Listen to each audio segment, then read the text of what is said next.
बुढ़ापे में यह 4 बातें जरूर याद रखना दोस्तों। अगर हम इस समय जवान हैं तो भी बुढ़ापा आएगा। अगर हम अमीर हैं फिर भी बुढ़ापा आएगा।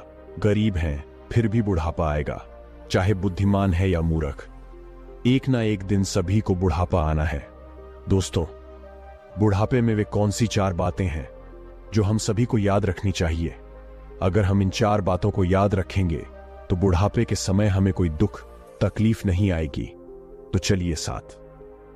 जाता है कि होने के बाद मनुष्य चिड़चिड़ा हो जाता है, वैसा इन 4 बातों को हम एक कहानी के माध्यम से समझते हैं कि आखिर बुढ़ापे की वे कौन सी 4 बातें हैं जिन्हें प्रत्येक मनुष्य को याद रखनी चाहिए।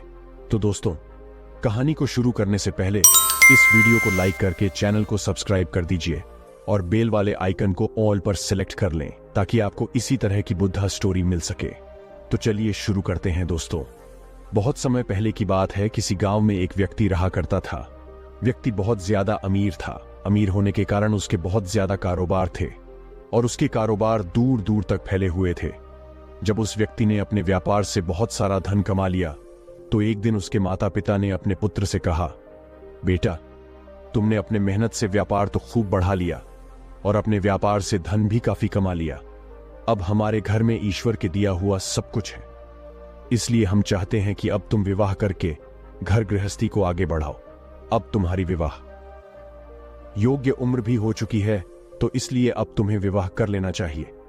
अपने माता पिता के यह बात सुनकर वह लड़का कहने लगा कि अभी तो मुझे और ज्यादा पैसे कमाने हैं, अपनी जिंदगी में मुझे और ज्यादा सफलता हासिल करनी है, और आप चाहते हैं कि मैं विवाह करके घर गृहस्थी में उलझ जाऊं? नहीं पिताजी, अभी मुझे विवाह नहीं करना है। पहले जो के साथ साझा करते हैं तो आपका ऐसा करना बिल्कुल भी उचित। मैंने सपने देखे हैं, उसे मैं पूरा कर लूं, उसके बाद ही वह विवाह के बारे में सोचूं। फिर उसके माता पिता ने समझाया कि पुत्र, शादी तो प्रत्येक मनुष्य को करना ही होता है, क्योंकि शादी के बच्चा पैदा होने के बाद ही वंश आगे बढ़ता है और संतान उत्पत्ति के बाद ही मनुष्य पर जो पितृऋण होता है वह उससे मुक्त हो पाता है।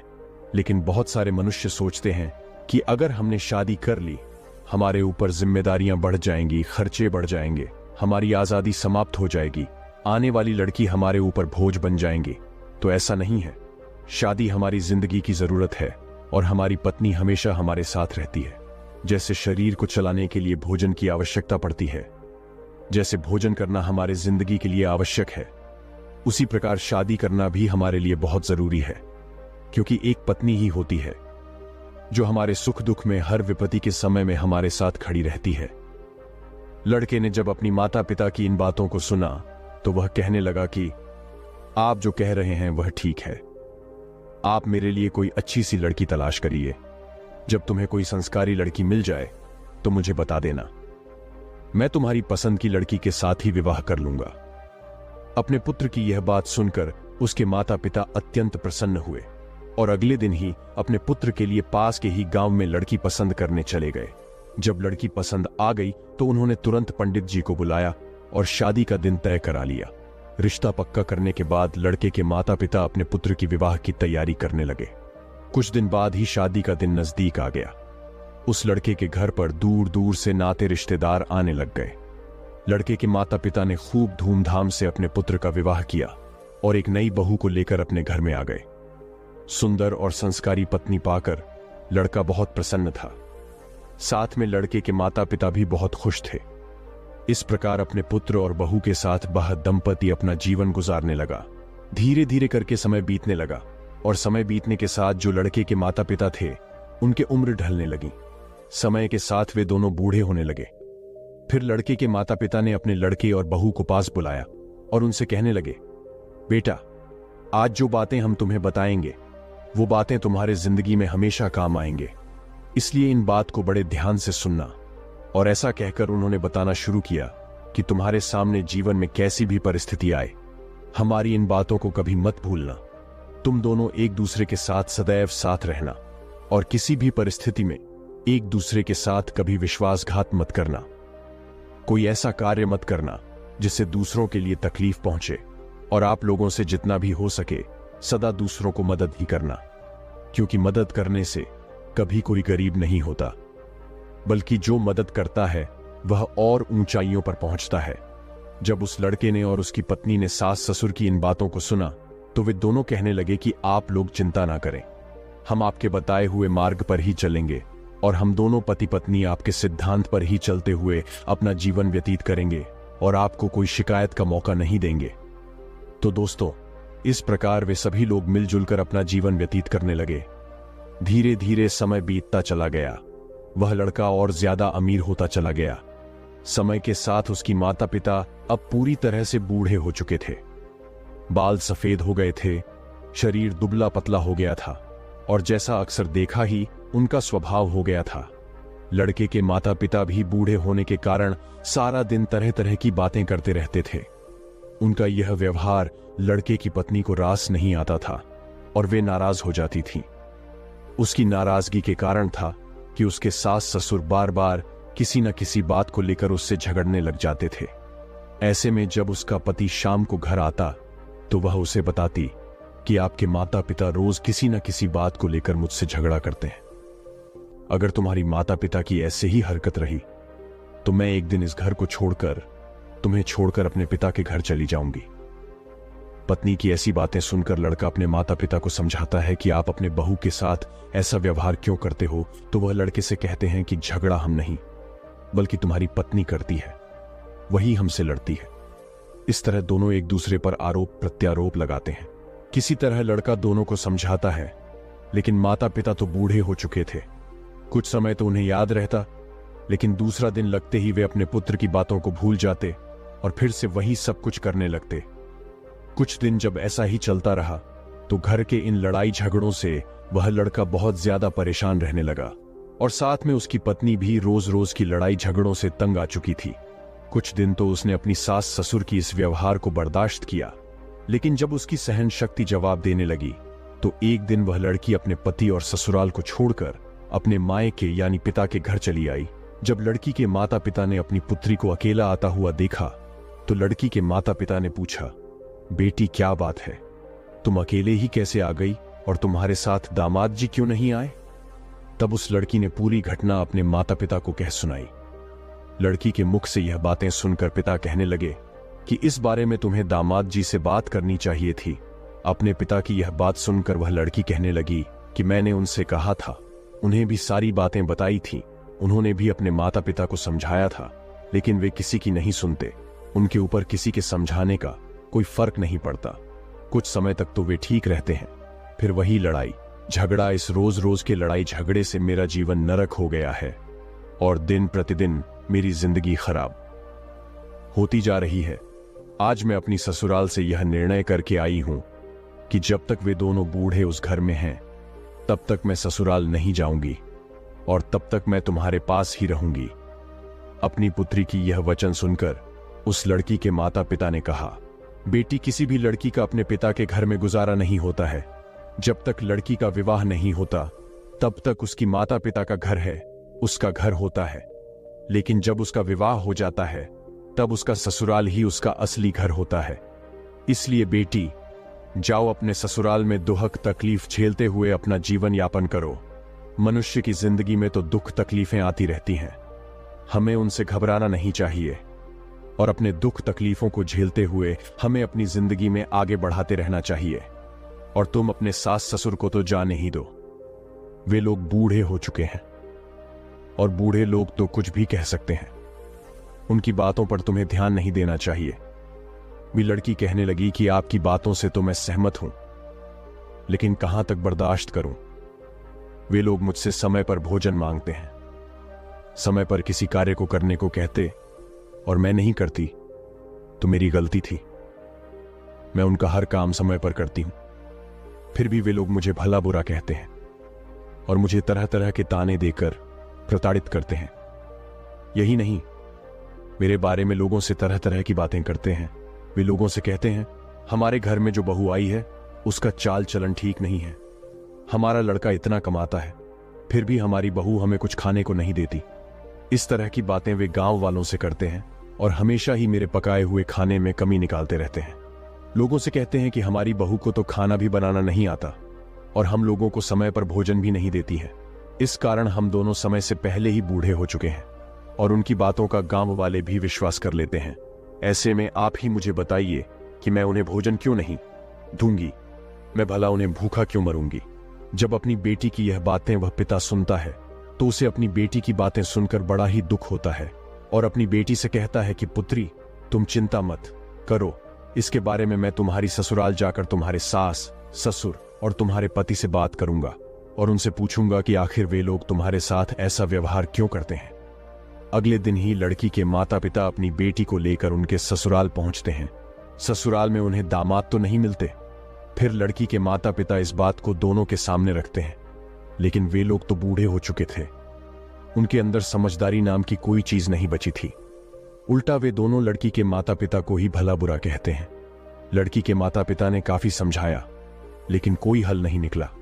जब बातचीत से कोई हल नहीं निकला तो लड़की के माता पिता अपनी बेटी को लेकर उदास मन से अपने घर के लिए वापस लौटने लगते हैं। जब वे वापस लौट रहे थे तो उन्हें रास्ते में एक व्यक्ति दिखाई देता है, जिनके एक हाथ में कमंडल था और उनके बड़े बाल बिल्कुल सफेद और लंबीदार ही थी और मुख पर एक अलग ही तेज थी। जब लड़की के माता पिता उस व्यक्ति के पास पहुंचते हैं तो उन्हें मालूम पड़ता है कि वह एक सिद्ध सन्यासी हैं। उनके चेहरे पर एक अलग ही तेज आभा थी। उनके तेज को देखकर लड़की के माता पिता उन्हें प्रणाम करते हैं और उनके चरणों के पास जाकर बैठ गए। जब साधु महाराज ने पूछा, पुत्र, कोई परेशानी है क्या? तब लड़की के पिता कहने लगा, हाँ महाराज, मैं बहुत परेशानी में हूं। मुझे कुछ समझ नहीं आ रहा कि क्या करना चाहिए।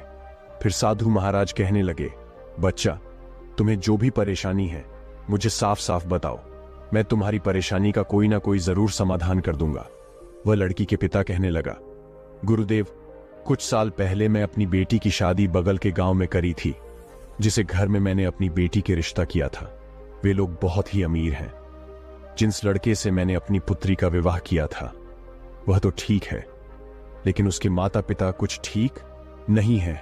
वे बूढ़े हो चुके हैं और बूढ़े होने के कारण मेरी बेटी को तंग करते हैं, परेशान करते हैं और मेरी बेटी की गांव वालों के सामने उल्टी सीधी बातें करते हैं, जिसके कारण मेरी बेटी ससुराल छोड़कर मेरे पास लौट आई है और मेरे पास रहने की जिद पर अड़ी हुई है। अब ऐसे में आप ही बताइए कि कोई भी पिता अपनी शादीशुदा बेटी का जीवन भला कैसे कटवा सकता है? लड़की के पिता की ऐसी बातों को सुनकर वह सिद्ध सन्यासी कहने लगे कि यदि ऐसी बात है तो तू मुझे उन लोगों के पास ले चलो। मैं उन्हें कुछ शिक्षा दूंगा, मैं उन्हें कुछ बातें बताऊंगा।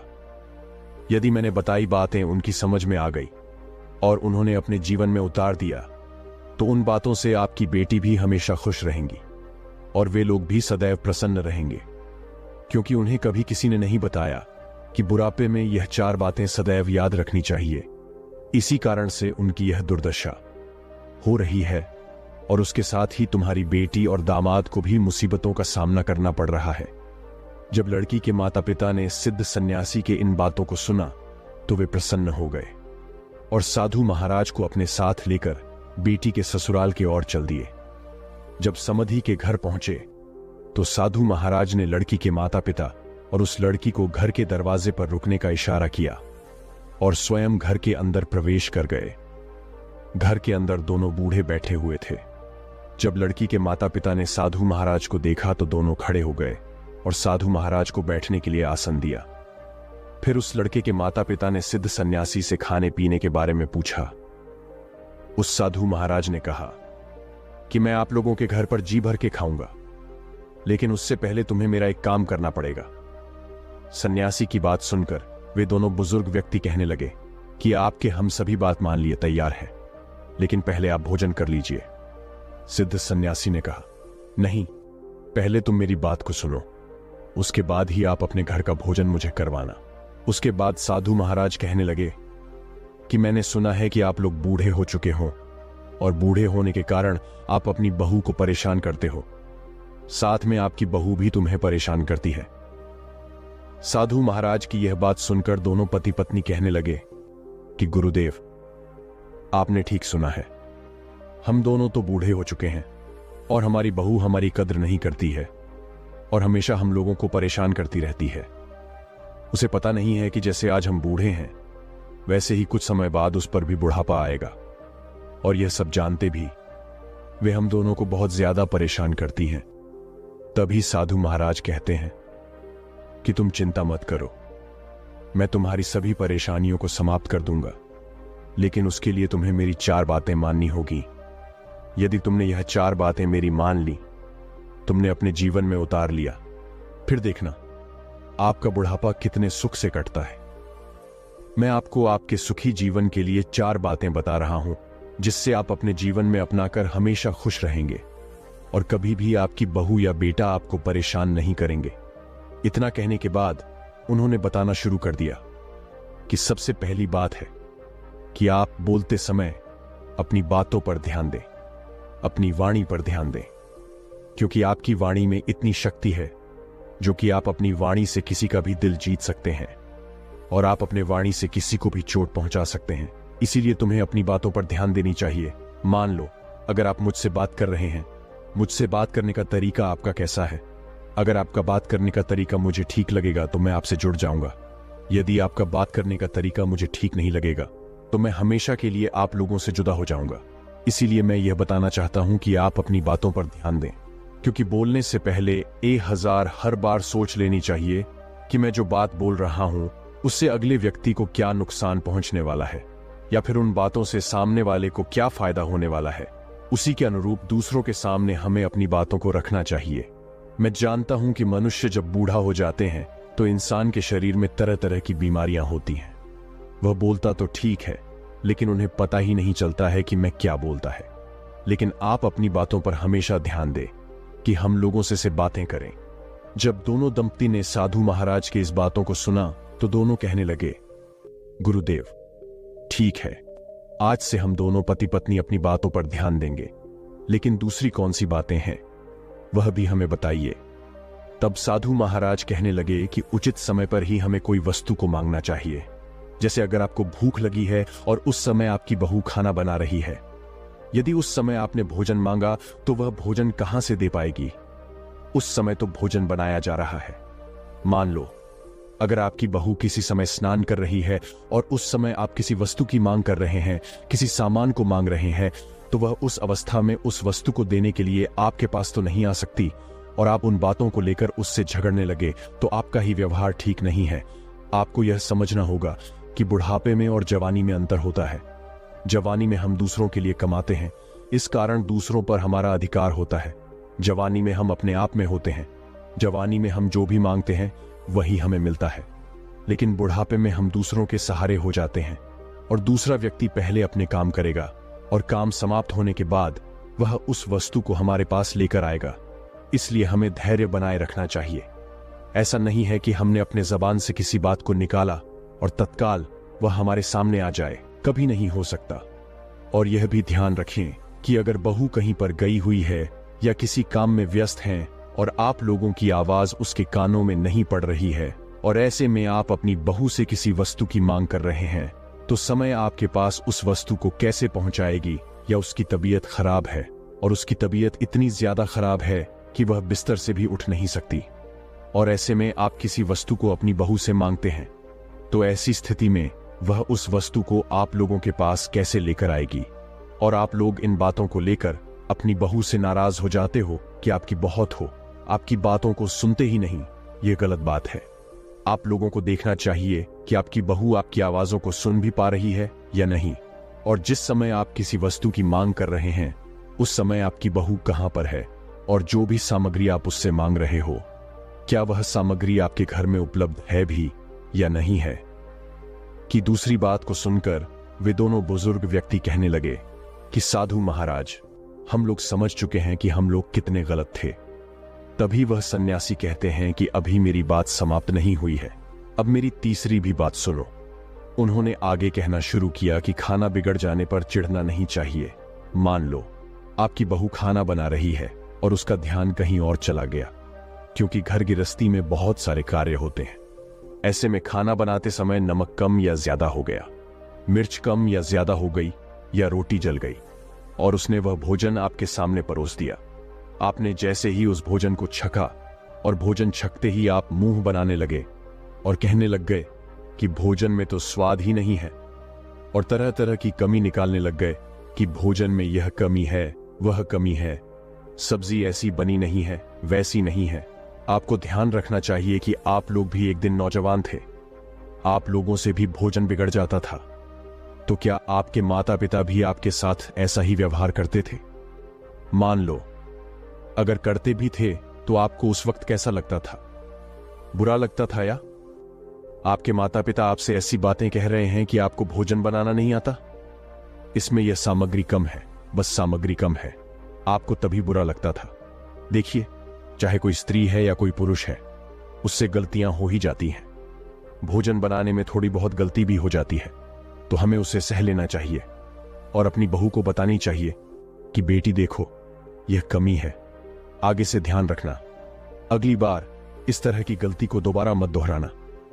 प्यार से कहिए, ऐसा सुनने में बहुत ही प्रसन्न रहेंगी और कहेगी कि हमारे सास ससुर बहुत अच्छे हैं और हमें समझा रहे हैं, लेकिन आप लोग तो हमेशा उसकी खाने से नई कमियां ढूंढते रहते हो और बताते हो कि इस चीज की कमी है, उस चीज की कमी है। इससे उसे भी तकलीफ होती है और आप लोग भी हमेशा चिढ़ते रहते हो। आपकी ऐसा करने से घर में कलह ही बनती है। इसलिए आगे से ध्यान रखना है कि भोजन यदि बिगड़ भी जाए तो आपको सह लेना है और प्यार से को बता देना है। ऐसे में बहू भी खुश हो जाएगी। सन्यासी की यह सारी बातें सुनकर वे दोनों पति पत्नी कहते हैं, गुरुदेव, इन तीनों बातों को तो हम अच्छे से समझ गए हैं, लेकिन वह चौथी बात क्या है जिसे आप हमें बताना चाहते थे? कृपया वह चौथी बात भी हमें बताइए। तब साधु महाराज कहते हैं, थोड़ा धीरज रखो, मैं चौथी बात भी बताऊंगा। और फिर उसके बाद वह कहते हैं कि वे चौथी बात है कि अपनी परिवार के हालातों को के बारे में कभी दूसरों को नहीं बताना चाहिए। जैसे आपके परिवार में पैसे की कमी है, आपके परिवार में लड़ाई झगड़े होते हैं, या आपकी बहू अच्छी नहीं है, या वह खाना अच्छे से नहीं बनाती है, या वह आपका कहना नहीं मानती, या फिर घर परिवार में किसी भी प्रकार की कोई भी समस्या है और उसे आप दूसरे लोगों नहीं है। क्योंकि बाहर वालों को जब तुम अपने घर की समस्या बताते हो तो उस समय तो वो लोग दिखावे के लिए हमारे साथ हमदर्दी का नाटक करते हैं, लेकिन तुम्हारे जाते ही वे तुम्हारे पीठ पीछे तुम्हारे मजाक उड़ाते हैं और वही लोग एक की चार बातें बनाकर तुम्हारे कही हुई बातों को तुम्हारे बहू या बेटा से कहते हैं। इससे घर में और ज्यादा कलह बन जाता है, जिसे हम आम भाषा में चुगली कहते हैं। आपने तो सुना ही होगा, इसके घर की बात उसके घर में कहना, इसकी समस्या उससे कहना, बढ़ा चढ़ा के उस बातों को बोलना।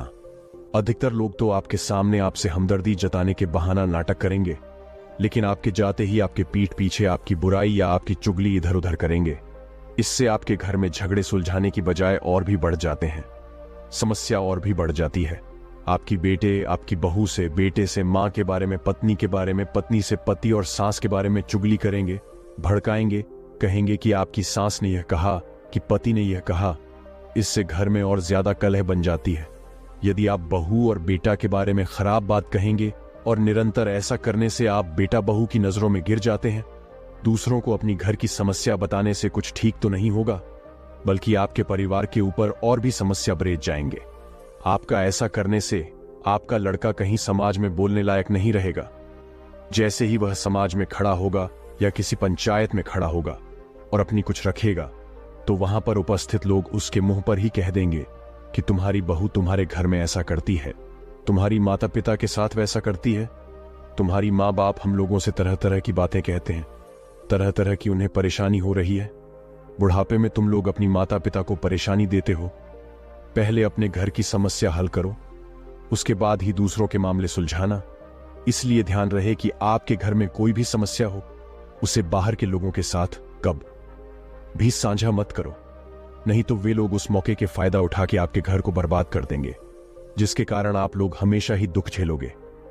जब दोनों पति पत्नी उन सिद्ध सन्यासी की बात सुनते हैं, हम लोग से बहुत बड़ी भूल हो गई है। हम लोग तो अपने पूरे घर के बारे में, पूरे पैसे के बारे में, अपने बेटे के बारे में, अपने बहू के बारे में तरह तरह से ये बात फैला दी है कि हमारा बेटा ठीक नहीं है, हमारी बहू ठीक नहीं है, हमारे घर के हालात ठीक नहीं है, हम लोग बहुत परेशान रहते हैं, हमें कभी समय पर भोजन नहीं मिलता है, हमारी बहू बिल्कुल अच्छी नहीं है। इन बातों को तो हमने पूरे गांव में फैला दिया है। तभी सन्यासी कहने लगे, इसीलिए तो मैं आपको समझा रहा हूं, अगर आप लोग घर की बातों को पूरी गांव में फैलाओगे तो एक ना एक दिन तुम्हारे ऊपर वह परिस्थितियां आ जाएंगी जिसकी कारण आप दुखी रहोगे। इसीलिए आज से ही मेरा कहना मानो कि अपने घर की बातों को कभी बाहर के लोगों दूसरे के सामने भी मत साझा करना। और जो 4 बातें मैंने तुम्हें बताई हैं, उन बातों को अपने जीवन में हमेशा याद रखना, क्योंकि जो भी व्यक्ति जो बूढ़ा है इन 4 बातों को अपनाता है और अपने जीवन में उतार लेता है तो उसके जीवन में कभी कोई दुख तकलीफ नहीं आती। वह हमेशा अपनी जिंदगी में खुश रहता है और उसके घर में सुख शांति बनी रहती है, जिसके कारण उनके परिवार पर कोई विपत्ति नहीं आती। पीछे से सारी बातें उनकी बेटा और बहू सुन रहे होते हैं। यह 4 बातें समाप्त होने के बाद उसका बेटा और बहू सिद्ध सन्यासी के पास आते हैं और उनके चरणों में प्रणाम करते हैं। तभी वह सिद्ध साधु महाराज कहते हैं, आप लोग भी कुछ बातें सुन लो जो आपके जीवन में हमेशा काम आएंगे।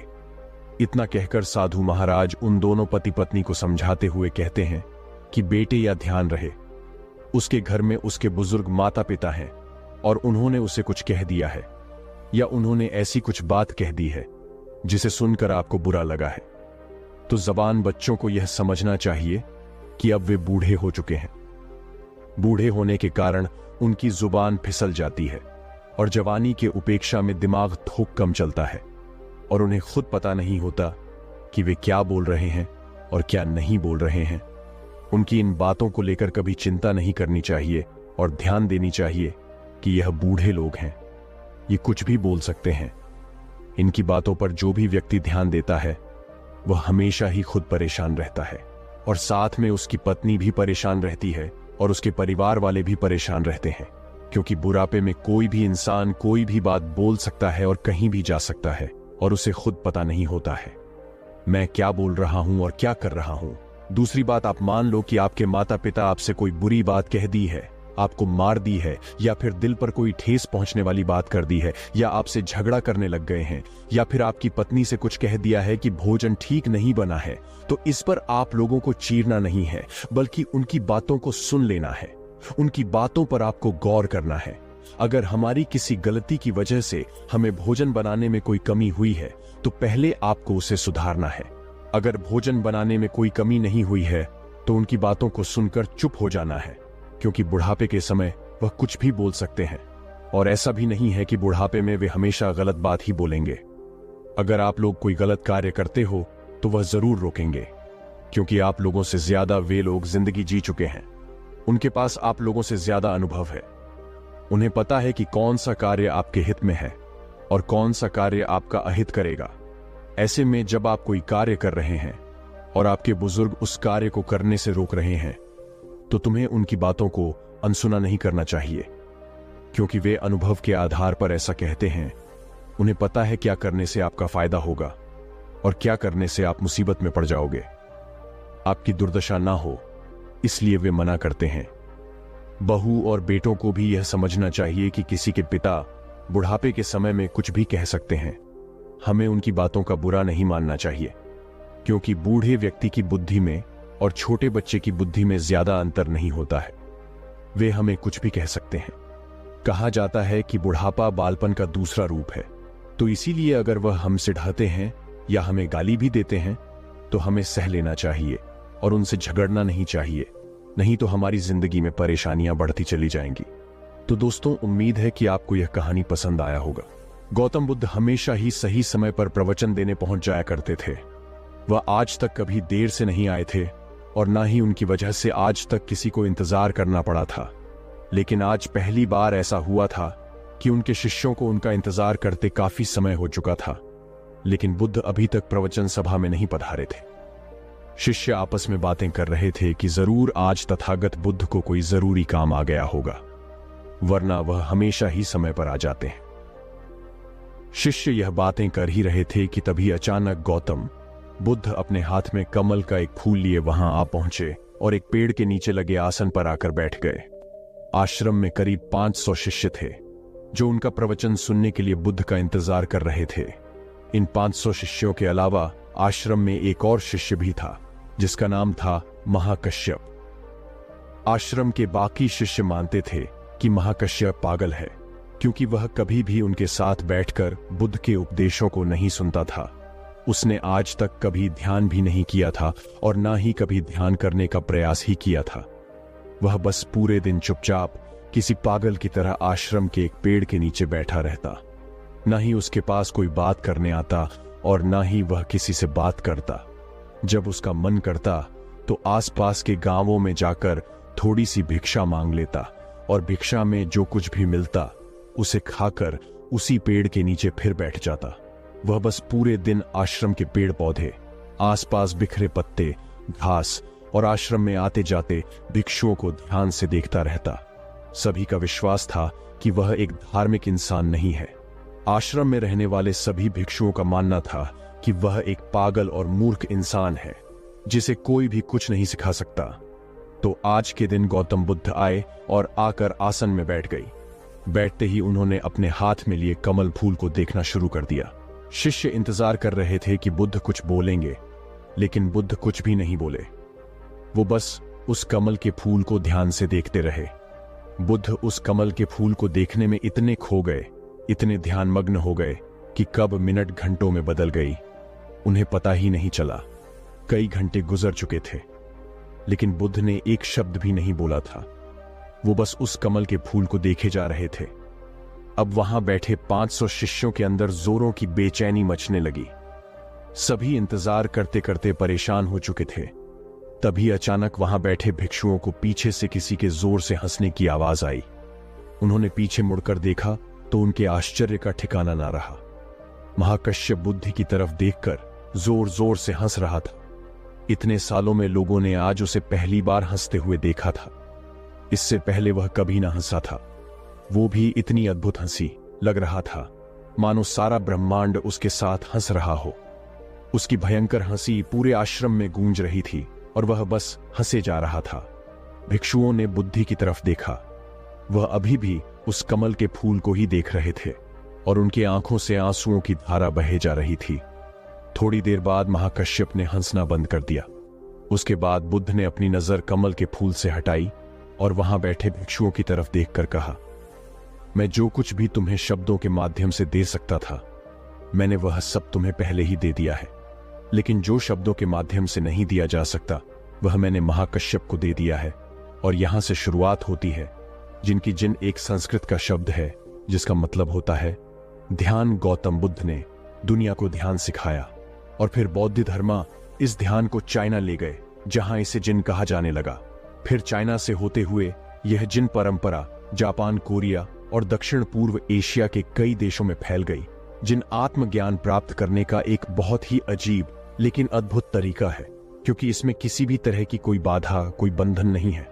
क्योंकि इस परंपरा का ना तो कोई निश्चित विज्ञान है, ना कोई शिक्षाएं, ना कोई ग्रंथ और ना ही कोई निश्चित अभ्यास करने की विधि। बस आपको अपनी आंखें बंद करके बैठ जाना है और इंतजार करना है। फिर यह घटना आज नहीं तो कल आपके अंदर घटी जाएगी। जिन परंपरा में ध्यान करने का कोई निश्चित तरीका नहीं है। इसमें बस आपको जागरूक होकर यह देखना होता है कि आपके दिमाग में किस तरह के विचार उठ रहे हैं, लेकिन आपको उन विचारों में उलझना नहीं है, बस उन्हें देखना है। एक विचार उठेगा और फिर वह अपने आप गायब भी हो जाएगा। बस आपको उन्हें पूरी जागरूकता के साथ देखते रहना है। जब आप मन में उठने वाले किसी एक विचार का निरीक्षण पूरी जागरूकता के साथ करते हैं और फिर जब वह विचार आपके मन से गायब हो जाता है और आप दूसरे विचार के निरीक्षण के लिए तैयार होते हैं, तो आप पाएंगे कि दूसरा विचार उतनी तेजी और जल्दी से नहीं उठा। ऐसा इसलिए होता है क्योंकि जब आप अपने मन के विचारों पर ध्यान देना शुरू कर देते हैं तो हमारे मन की भागदौड़ कम हो जाती है और मन शांत होने लगता है। और फिर एक ऐसी अवस्था भी आती है जब हमारा मन विचार मुक्त हो जाता है। मन में कोई विचार नहीं होते। दो विचारों के बीच की यही विचारहीनता ही सच्ची चेतना कहलाती है। शुरुआत में इस विचारहीनता का समय ज्यादा लंबा नहीं होता। यह ज्यादा से ज्यादा 8 से 10 सेकंड का ही होता है, क्योंकि हमारे दिमाग को सालों से लगातार सोचने की आदत पड़ चुकी है। लेकिन अगर हम लगातार प्रयास करते रहें तो धीरे धीरे विचारहीनता का यह समय भी लंबा होता चला जाएगा। और यह समय जितना लंबा होगा उतना ही हम जिनको समझ पाएंगे, ध्यान को समझ पाएंगे और उतना ही हम खुद के और करीब होते चले जाएंगे। वीडियो को लाइक और चैनल को सब्सक्राइब करना ना भूलें और अंत तक वीडियो में मेरे साथ बने रहने के लिए मैं आप सभी का दिल से बहुत बहुत धन्यवाद करता हूं। तो चलिए मिलते हैं ऐसी किसी और नई वीडियो में।